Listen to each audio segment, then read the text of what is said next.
उत्साह और खुशी का दिन है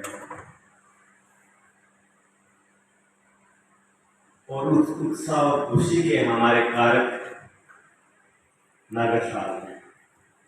मैं सबसे पहले जयंती दिवस पर उनको विनम्र श्रद्धांजलि अर्पित करता हूँ। आज हम सब यहाँ हैं और खासकर मैं यहाँ हूँ, इसका कारण नागर साहब है। और आप सब राजस्थान साहित्य अकादमी के सभागार में बैठे हैं। इसे आगे कहूं कि राजस्थान साहित्य अकादमी के सभागार में उदयपुर में बैठे हैं। इस सभागार नागर साहब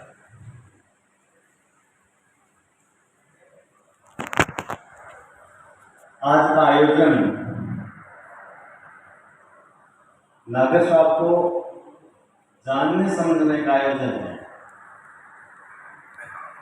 और ये जानने समझने के बीच से हम खुद का मूल्यांकन करने का कारण है। अक्सर इस मन से भी कुछ कहा गया और बार बार कहा जाता है कि आप अच्छा कर रहे हैं, आप अच्छा कर रहे हैं, ये कर रहे हैं, वो कर रहे हैं, स्वाभाविक है, कहा जाता है। और मैंने पहले दिन भी कहा था कि अगर हमें स्वयं को जानना है तो हमसे पहले कौन थे उनको जान लीजिए, फिर पता चल जाएगा कि आप क्या हैं और कैसे हैं। इस नींव को अगर हम पहचान ले तो राजस्थान साहित्य अकादमी क्या है और यहाँ क्या क्या हुआ है और ये महल कैसे खड़ा है, ये जानने का हमारे लिए अवसर है। और अक्सर कहा भी था कि इस नींव में नागर साहब जैसे लोग गए और हम तो सब तो कमूरे हैं। राजस्थान में कहावत है कि कुछ बड़ी बड़ी बातें करना लगता है कोई, तो कहते हैं कि इस दुनिया में अल्ले की डेरबाजी। आप कोई बड़े नहीं हैं, बड़े बड़े लोग हैं जिनकी हुक्म की बचती है। और अक्सर पूर्व अध्यक्ष या मौजूदा अध्यक्ष जब कुछ अपनी बातें प्रशंसा में करते हैं तब उन अल्ले को जान लेना चाहिए। मैं सौभाग्यशाली हूं कि राजस्थान साहित्य अकादमी का अध्यक्ष हूं, लेकिन इससे भी बड़ा मैं सौभाग्यशाली इस मायने में हूं कि मैं उस अकादमी का अध्यक्ष हूं जिस अकादमी के अध्यक्ष नागर साहब है।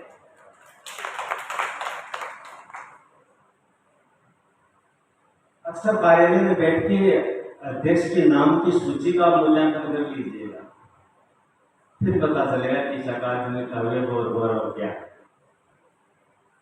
और आपको क्या करना चाहिए। उस सूची के नीचे आप अंतिम पंक्ति में आए हैं तो आप अगली पंक्ति के लिए आप छोड़ के जाएंगे, तब आप क्या क्या करके आपको जानना चाहिए। तो आप अल्ले बनने की फिराक में नहीं रहेंगे, वही करेंगे जो सपने चन्नू भाई ने देखे। कितना कर पाएंगे, कितना कामयाब हो पाएंगे, ये समय मूल्यांकन करेगा। अपने मित्रों को, अपने समर्थकों को और स्वयं को यह मूल्यांकन करने का अवसर मत दीजिए। अगर यह अवसर दे दिया तो आपके रास्ते दूसरे हो जाएंगे, काम नहीं हो पाएगा।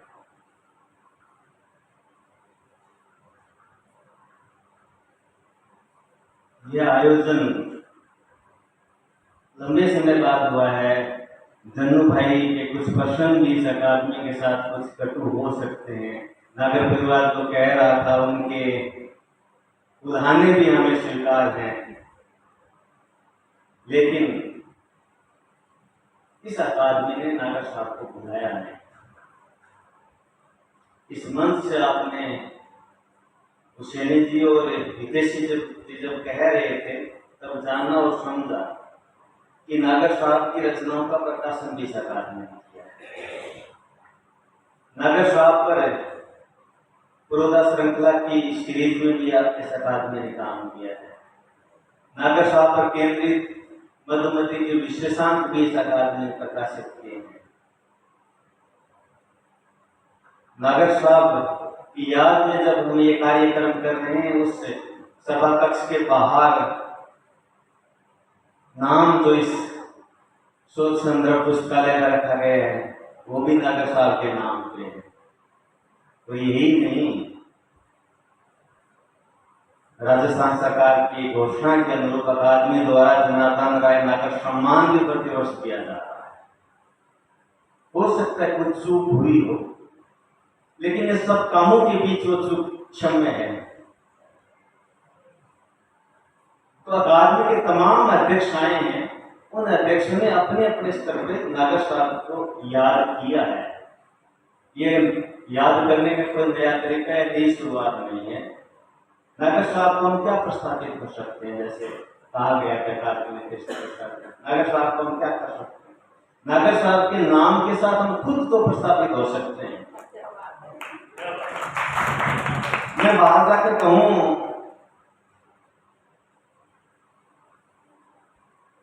कि इन अकादमी के मेरे से पहले ये अध्यक्ष रहे हैं और मैं उस अकादमी का अध्यक्ष हूं, तो मैं खुद स्थापित हो रहा हूं।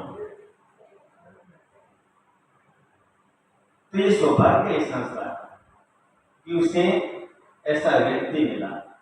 और हमने तो तय किया आते ही मधुमती में जो कुछ बदलाव किए इस पत्रिका में, उसमें तय किया कि जनवरी में इस संस्था की स्थापना हुई और जनवरी का अंत हमेशा इस अकादमी के किए हुए कामों पर या इन अकादमियों में जिन लोगों ने काम किया उन पर केंद्रित हो। स्थापना दिवस विशेषांक को जो बात करे उस इतिहास की, जिस इतिहास की बात दिव्या प्रभा जी कर रहे थे, हितेश जी कर रहे थे, नागर साहब कर रहे थे, कौन करेगा वो बात? सीखते जा रहे हैं लोग धीरे धीरे एक एक कर रहे। मैं सोचता हूं कि मैं आया तब सोचा कि नागर साहब का घर तो देख लेना चाहिए, कैसे नागर साहब का घर होगा, कैसे उनके घर में उनके बेटे, उनकी पुत्र वधू या घर का स्वरूप कैसा होगा। मैं यही सोच रहा था कि आतुर साहब का घर तो देख लेना चाहिए। वो क्या थे? वो उस विरासत को जानने समझने के प्रयत्न थे, नहीं कि वो हमारे दायित्व रहते। वहां से निकलकर हम कुछ चीजें समझने की चेष्टा करते हैं कि इस पृष्ठभूमि में, इस वातावरण में, इस विरासत के साथ काम करने वाले वो लोग थे। क्या हम उस परंपरा में काम करके इस स्थिति में हम उस विरासत को छोड़ पाएंगे? तो निसंदेह ये चेतावनी भरा काम है और दायित्व भरा भी काम है। आज से कुछ दिन बाद 26 जून को ऐसी और हमारे सम्मानीय अध्यक्ष प्रकाश आतुर साहब का जयंती दिवस भी आ रहा है। राजस्थान साहित्य अकादमी वह भी मनाने जा रहे हैं। ये क्या है? हम क्यों मनाएं? क्यों नहीं मनाया गया? क्यों मनाया जाना चाहिए? क्या हम अपने उन पुरोधों के प्रति इतने कर्तव्य हैं कि 10, 20, 30 लोग इकट्ठे होकर पुष्पांजलि भी अर्पित नहीं कर सकते? जिन लोगों के कारण आज यहाँ हम हैं, और खासकर मैं अकादमी के स्थायी कर्मचारियों को बड़ा उदाहरण देता हूँ कि उनका रोजगार, उनकी आजीविका, उनकी रोजी रोटी, उनकी नौकरी इस अकादमी के कारण है। अध्यक्ष आते जाते रहे, कोई मायने नहीं। कम से कम ये तस्वीर आपके पास है, 2 दिन साल में आते हैं, जयंती और पुण्यतिथि। 5 लोग आप हैं, इकट्ठे होकर पुष्पांजलि तो कर दीजिएगा। आयोजन तो अध्यक्ष ने होने हो सकते, लेकिन अध्यक्ष आएंगे और आप कहेंगे कि अध्यक्ष नहीं था तो पुष्पांजलि और जयंती का कार्यक्रम ने किया है। अध्यक्ष विवश होगा, मजबूर होगा और वो अपनी गरिमा के अनुकूल उस आयोजन को स्वरूप देगा। तो आप 5 लोगों की पुष्पांजलि आने वाले अध्यक्षों के लिए प्रेरणा का काम करेगी।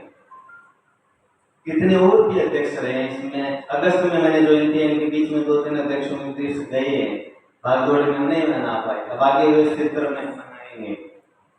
व्याकरण जैसा आप जीते थे। तो यह परंपरा अकादमी को प्रारंभ करनी चाहिए। अकादमी की सरस्वती सभा के सम्मान्य सदस्य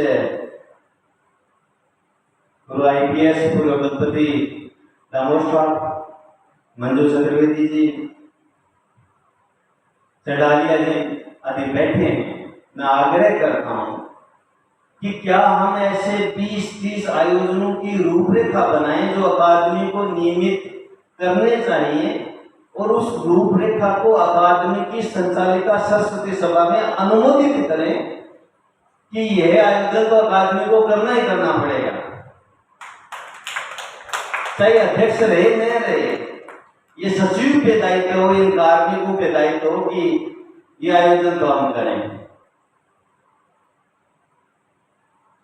क्या होगा उससे? उससे रेखा खींचेगी जो धीरे धीरे धीरे धीरे लंबी होती चलेगी, और हम उस अंतिम कड़ी तक पहुंच पाएंगे जिन कड़ी को हमने प्राय भुला दिया है। और ऐसी संस्थाओं को यही दायित्व हुआ है कि भूले हुए बिसरे हुए उन लोगों को फिर से याद करें, उन लोगों जैसा काम करने वाले नए कार्यकर्ता तैयार करें जैसा जन्नू भाई कार्यकर्ता ढूंढते थे और उन्होंने काम करवाया था। आप कल्पना कीजिए कि 5,500 पृष्ठ का एक उपन्यास, 2,500 पृष्ठ का एक उपन्यास, 2 का जिक्र आपने सुना, कितने हुए? राजस्थान में ऐसे लेखक बता दीजिएगा जिन्होंने 8,000 पृष्ठ का लेखन किया। बाकी गनुबाई का लेखन तो एक तरफ छोड़ दीजिएगा। हम 80-80 पृष्ठ की किताबें छपाते हैं, वो भी जोड़ तोड़ के कि 79 पृष्ठ निर्णय हो जाए, कैसे 80 पृष्ठ हो, क्योंकि न्यूनतम सीमा है पुरस्कार प्रविष्टि में शामिल करने की। और 4 किताब लिखते हैं, 8×5 = 40, 400 पृष्ठ होते ही हम कुप्पे में भूले नहीं समाते, कुप्पे हो जाते हैं कि 5 किताबें मेरी, मुझे तो अवार्ड मिलना ही चाहिए, मेरे को कदर होनी चाहिए पूरे राजस्थान में। ये लेखकों के लिए जन्नू भाई बतौर लेखक प्रेरणा स्रोत की हैं कि आप सामाजिक जीवन में क्या क्या नहीं किया। जन्नू भाई के कितने घंटे होंगे जो प्रौढ़ शिक्षा में काम कर रहे होंगे, आदिवासी क्षेत्र में काम कर रहे होंगे, स्त्री शिक्षा के लिए काम कर रहे होंगे, एक विद्यालय की स्थापना में, एक महाविद्यालय की स्थापना में, या यूं कहिए कि एक छोटी सी गृहस्थी की स्थापना में आदमी पूरा खप जाता है। तो इतने इतने प्रकल्पों में जूझ रहे थे, तमाम राजनीतिक परिस्थितियों से मुकाबला कर रहे थे, बतौर विधायक भी व प्रदेश बतौर सामाजिक कार्यकर्ता भी। उस व्यक्ति का समय कितना विभाजन था, उस विभाजन के बीच में से वह व्यक्ति कैसे लेखन के लिए समय निकालता था, क्या क्या करता था, यह सब जानने का यह आयोजन बहाना है। इनको जानकर हम स्वयं को मजबूत कर रहे हैं, और हमारा सौभाग्य है कि इस मजबूती में हमारे साथ नागर परिवार साक्षी है। हम सौभाग्यशाली इस मायने में भी हैं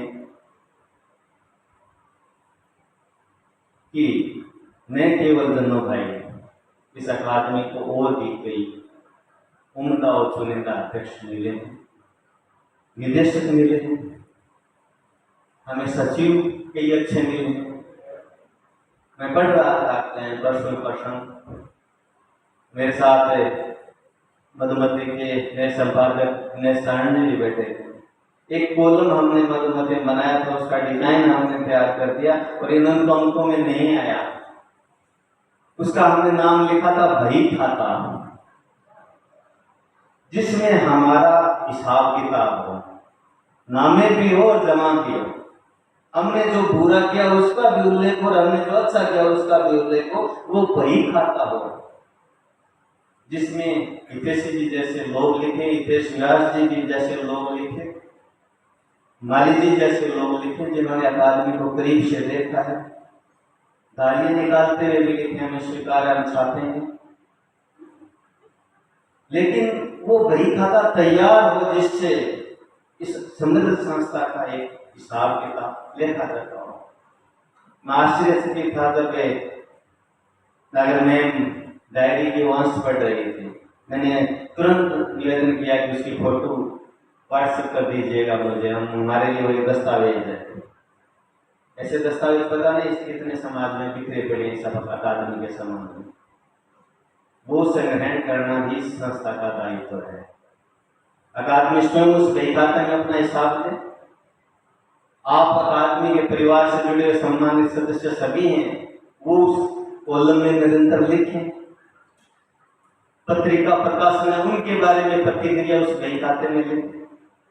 तो एक सिलसिला प्रारंभ होगा जो 5 साल 10 साल 15 साल बाद में जाके एक मुकम्मल किताब भी बन सकता है, नहीं भी बन सकता है बात है, लेकिन अच्छी शुरुआत होगी। और ऐसी शुरुआत इन संस्थाओं के लिए बहुत महत्वपूर्ण होगी। हम नागर साहब के लिए क्या कर सकते हैं, क्या नहीं कर सकते हैं, ये दिगर बात है। लेकिन हम कुछ भी नहीं कर पाए, कुछ भी करना नहीं भी चाहें तो भी नागर साहब के व्यक्तित्व को कमजोर और खंडित नहीं कर सकते। उनका पूरा जीवन एक प्रेरणा है। हम माने न माने, सहमत हों असहमत हों, लेकिन उनके युग के साथ अब अगर हम चल के देखेंगे तो ऐसे महापुरुष कभी कभी पैदा होते हैं। तो ये उदयपुर का और राजस्थान का सौभाग्य है कि जन्म आई हमारे बीच में आए। तो मैं कह रहा हूँ कि ये खुशी का दिन है कि वो आज ही के दिन है, उत्साह का दिन है, ये उत्साह का पर्व है। उससे हम एक अपने पूर्वजों की याद करने की श्रृंखला प्रारंभ कर रहे हैं। आप सब 20-30-50 लोग जो अकादमी से जुड़े हैं, समय समय पर अकादमी याद करें, आप आते रहिएगा। संख्या बल का नहीं, ये भावना बल का आयोजन है। आप सब पधारे और अकादमी के सचिव और अकादमी के स्टाफ में उत्साह से इस आयोजन को गति दी। मैं अकादमी के नियमित सहभागी, नियमित करता था यहाँ के कार्मिकों का, यहाँ सचिव बोले का व्यक्ति से आभार करता हूँ। बतौर साहित्यकार की ऐसी सुखद परंपराएं होनी चाहिए और होनी चाहिए के पीछे लोग भी है। मैं चूरू में प्रयास संस्थान बना रहा था और किराए के मकान में रह रहा था। मैंने बताया दोबारा प्रश्न मैं दोहरा रहा हूँ। उस वक्त कर्ज करके हमने संस्थान की जमीन ली, 3 रुपए सैकड़े पर मैंने और पत्नी ने वो पैसे 4,000 महीने के 1 तारीख को चुकाया। तो कुछ कह रहे थे, मित्र कह रहे बेवकूफ हो आप, क्या कर रहे हो, ऐसा कोई करता है? सबसे पहले अपने घर के लिए प्लॉट खरीदना, उसके लिए ब्याज के पैसे चढ़ाओ। मैंने कहा कि मेरी संतानें अयोग्य हो सकती हैं, घर खरीदूंगा बड़ा, क्या दिक्कत है? बड़े बड़े घर बिकते रहते हैं और उन घरों में उनके स्थापनों की तस्वीर भी नहीं रहती। लेकिन जो मैं संस्था स्थापित कर रहा हूँ, जिसके लिए भूमि खरीद रहा हूँ, वो मेरी जयंती श्रद्धांजलि बनाने का उपक्रम है। अब भले ही आप जिन जिन संस्थाओं का जिक्र कर रहे थे, जिन जिन संस्थाओं के प्रति आक्रोश व्यक्त कर रहे थे, उन संस्थाओं में उनके वैचारिक सहमति असहमति के लोग होंगे, लेकिन उनको जन्नू भाई की जयंती और पुण्यतिथि को मनानी पड़ेगी मूर्ति पे जाकर। तो कम से कम जन्नू भाई को आज याद करें तो जितनी उम्र मिली उसके बाद क्या पता पूर्व अध्यक्ष की श्रृंखला में हम भी याद में पाते। लेकिन ये सुखद पद होते हैं किसी संस्था के लिए कि ऐसे संस्था अध्यक्ष उस संस्था को मिलते हैं और हम याद करने के माध्यम बनते हैं। तो हम स्वयं भी सौभाग्यशाली हैं कि आज हम सब जुटे। पुनः पुनः धन्यवाद। आप हितेश जी और शनि जी, आपने बहुत विषय को खोला, विस्तार दिया, और चंडालिया साहब का बहुत बहुत धन्यवाद। जब हम चर्चा कर रहे थे इस प्रसंग में, चंडालिया साहब ने जिक्र किया कि ऐसा हम सोचते हैं, मगर ऐसा आप नहीं, हम भी सोचते हैं, यही कीजिएगा।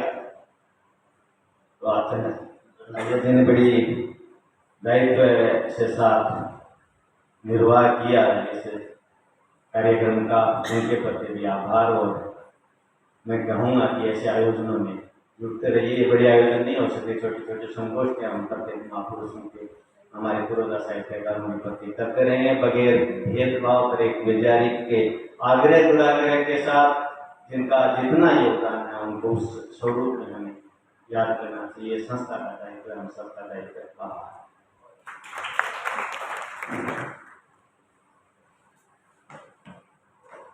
बहुत बहुत आभार आप सभी का, माननीय अध्यक्ष जी का, जो अध्यक्ष मंडल है हमारे अतिथिगण हैं नागर साहब, सरस्वती प्रभा जी, भाई हुसैनी जी, आदरणीय विष्णु जी, सोलंकी साहब, रामदयाल जी, मुझे दिख तो रहे पधारे और औपचारिक धन्यवाद ज्ञापन करें।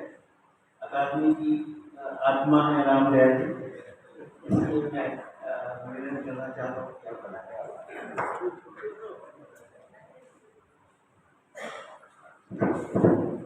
सामान्य अध्यक्ष जी, नागर साहब अध्यक्ष बोल देते करना चाहते हैं, मैडम जी स्वागत।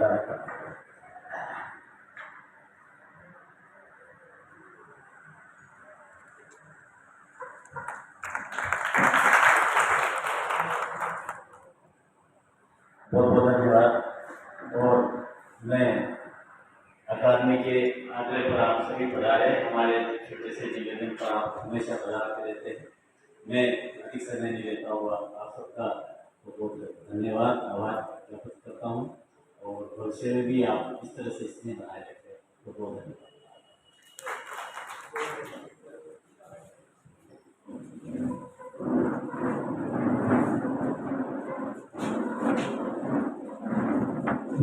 सभी आभार लेके पधारे।